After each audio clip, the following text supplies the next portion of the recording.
that it has been. India lost 3 wickets in this session. They were 211 for 7, and it was one man very, very lethal, and that was Jamieson, because he was miserly, he was ruthless, he was bang on precise, and very, very dangerous to deal with. In all, India could not contribute much when we last spoke, when we last met in our previous show. Jadeja did try his best, but 15 is what he scored. The tail couldn't add much. 217 is what India could finally muster. And that was because the bowling was very dangerous, and one man in particular who bowled 22 overs, 12 maidens, 31 runs and 5 wickets. I mean, how the most prized asset for the captain, and that is Kyle Jamieson. Tall, stands tall and stands out, to be very honest. And on that note, what happened after that? What happened after that was New Zealand came into bat, and they absolutely, yes, there were some testing times, some questions were asked, there were few balls that nipped from right in front of them, but either they would fly over the gully head or they would fall short of the close-in fielders. Luck has been their way, but their application too has been outstanding. We'll begin the conversation by just looking at that India bowling. Manibhaiya, if I can straight away come to you, was it extraordinary talent and potential and skills shown by New Zealand, or would you say that they also enjoyed a slice bit of luck there? Well, you do need luck in whatever cricket you're playing, but basically I think let's give credit to the New Zealand team the way they played cricket so far in this test match, because they used the conditions better, very well. I wouldn't say better, they used the conditions very well, because yesterday when India were just 3 down, and when they came in this morning, I thought they'll get somewhere close to 300, but they got them out for 217. They were very miserly, as you said. Jamieson, I think he bowled an extremely beautiful line and lovely length, and he didn't give anything away. So all credit to the Kiwis. And when they came into bat, I mean, even though they batted 21 overs, they've only scored 36 runs. But this is what they really need. But I somewhere thought that Bumrah could have bowled a little bit up. He was bowling a little bit too short, because you've got to give, in these conditions, you've got to give the ball some time to swing, which Bumrah normally does. But I'm sure, after they come back after tea, the bowling coach would have spoken to him and told him that you were a tad bit short. If you bowl a little up, you could trouble the batsman more, and you might see a different Indian bowling line and length after tea. We also have Raja Raman with us. Raj, would you agree that the oohs and the ahs when the Indians were bowling were only produced when Shami was bowling? And tad unlucky in that session, Mohammad Shami, and extraordinary actually. They only add to pressure. I wish they had converted to wicket. The oohs and ahs had converted to yeses. Unfortunate for India that the edges didn't go into the hand. New Zealand had so many catches and slip caught, and I don't think they look like they would do anything wrong with their catching. Not that India has done it, but yes, India needs a little bit more luck. But it needs more discipline from every bowler. You don't have a big score, 200 less than 220. Is not a big enough score, even on a track that can help bowlers. The fact is that all 3 bowlers like to dig the ball in a little bit, would like to see some swing, would like to see some seam movement. Hopefully the Indians will come back, especially with the bowling coach, after having a word with the 3 of them, and they will come back and give New Zealand the kind of challenge that they can on this wicket. Well, they can, definitely. That's the reason India is supposed to be one of the best teams, and that's the reason they're playing the final.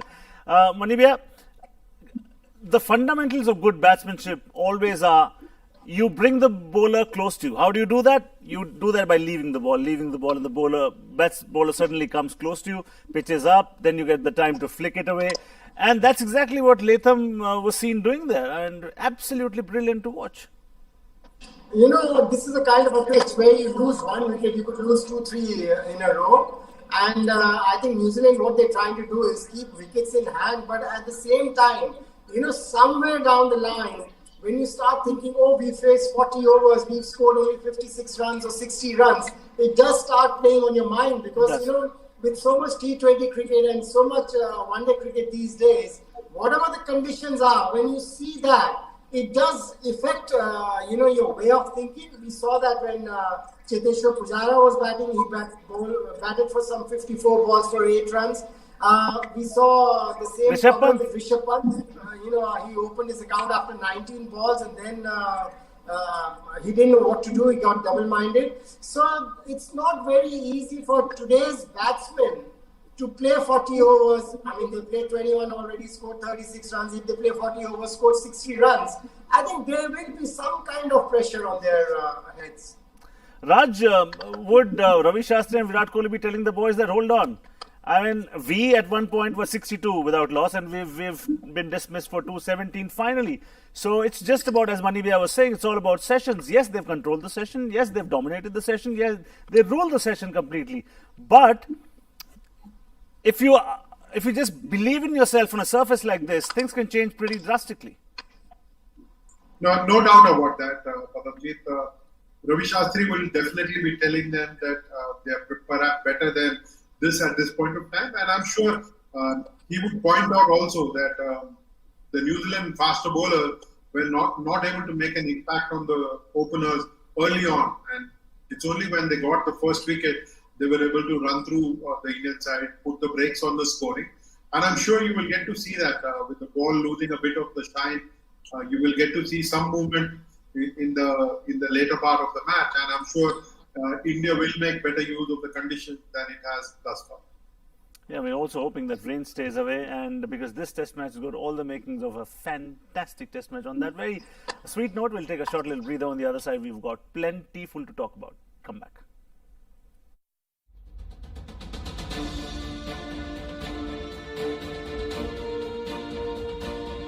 Corona की दूसरी लहर कमजोर पड़ने के बीच प्रधानमंत्री नरेंद्र मोदी ने देशवासियों के लिए बड़ा ऐलान किया।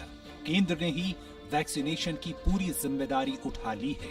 राष्ट्र को संबोधित करते हुए प्रधानमंत्री ने ऐलान किया कि देश के सभी लोगों के लिए मोदी सरकार मुफ्त में टीका उपलब्ध कराएगी। देश के हर राज्य में 18 वर्ष से ऊपर की उम्र के सभी नागरिकों के लिए भारत सरकार राज्यों को मुफ्त वैक्सीन मुहैया कराएगी।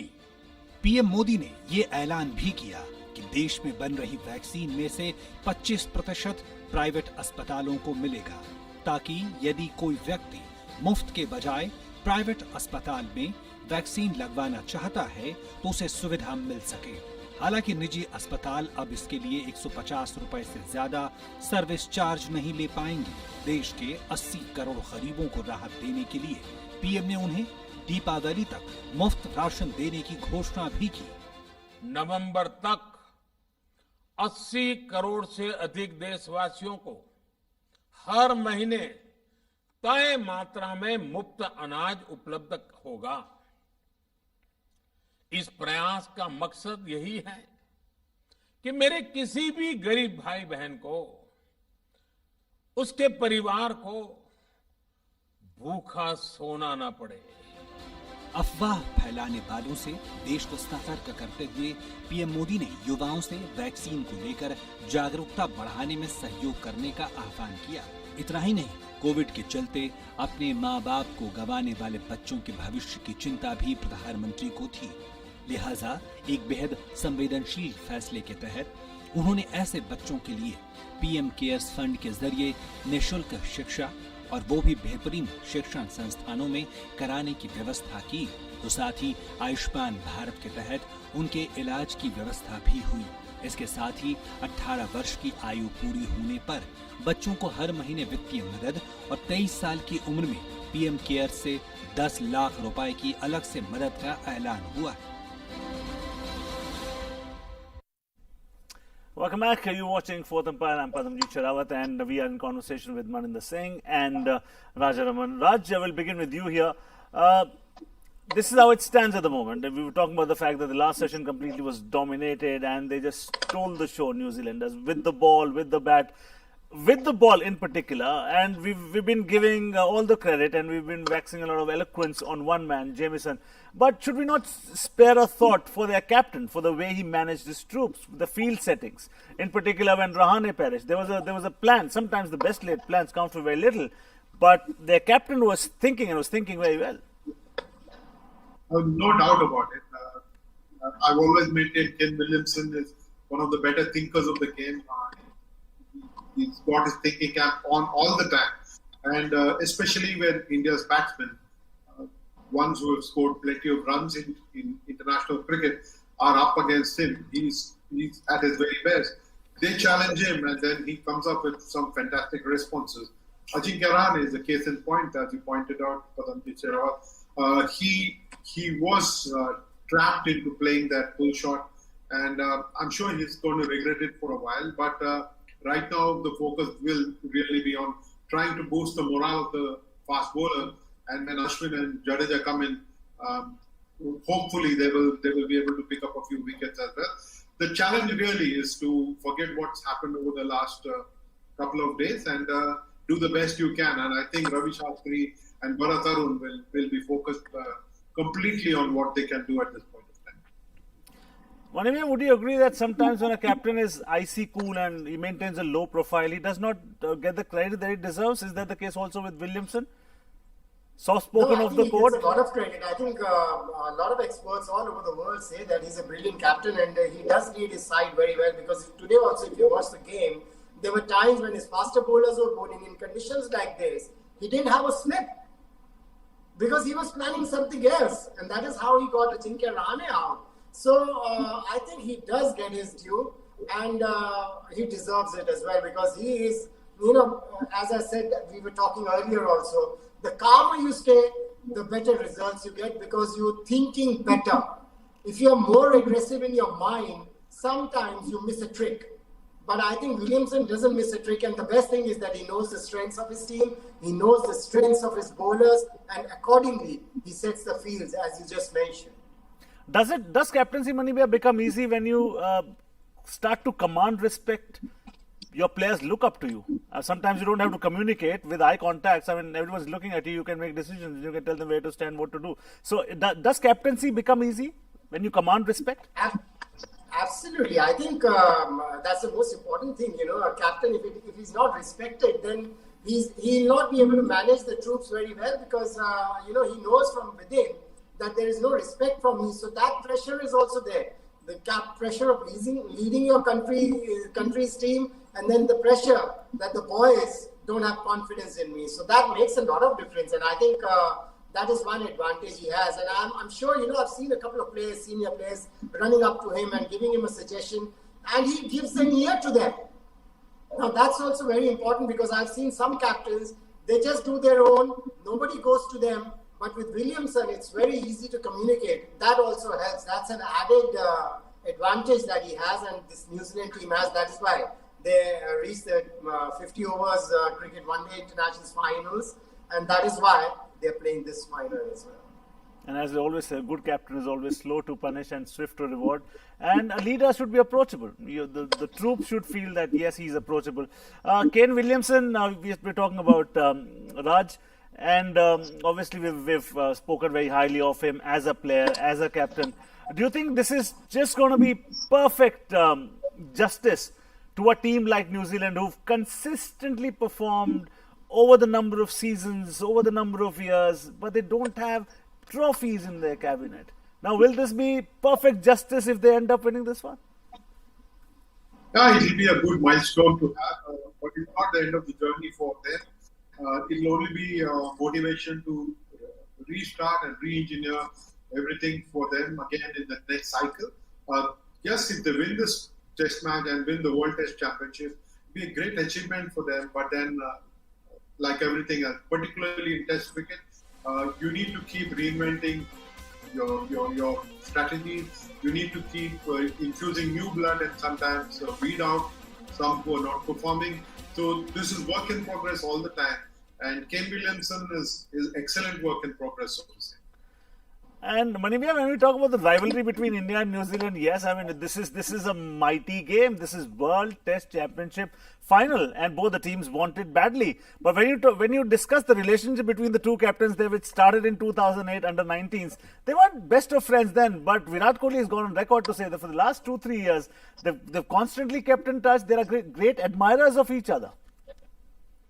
They are actually, and I think they are one of the best batsmen in the world. There is no doubt about it, because whenever you're talking about rankings, it's Williamson, Joe Root, and Virat Kohli, and even Smith actually. So these are the four guys who at the minute in world cricket are in the top 4, top 5. So yeah, there is rivalry, but I think with Williamson, the way he is calm, I don't think there would be anybody would have any grudge with him.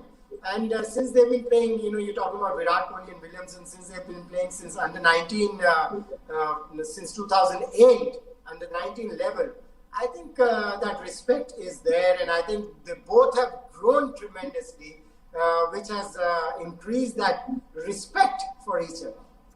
All right, the word respect in life and in sport means so much more. We've heard from Manibia. Last 30 seconds, Raj, your final comments. If you were India team's coach and you were talking to Virat Kohli, what would you tell him at this particular time? First and foremost, I'm delighted I'm not coach. Easy to offer comments. But yes, I will tell them that they're capable of doing better, that they're capable of pricing out wickets and putting New Zealand under pressure. And just to believe in themselves and back themselves to deliver what they are capable of. Thanks, Raj. Thanks, Manimia. Always a delight to talk to the two of you. And it's time for the final session on day 3. Let's cross over for live action. Telecast of ICC World Test Championship India vs New Zealand is brought to you by Amul, the taste of India, TVS Inteligo, Next Gen Stop Go Technology, Choco Chip se loaded Parle Happy Cookies. Smile karo aur shuru ho jao. Sunfeast Yippee Noodles, it's better, oh yeah. Mountain Dew, डर के आगे जीत है. Paytm करो, Bingo टेढ़े मेढ़े, ईट फिर repeat. Speed से बढ़ो वी के साथ.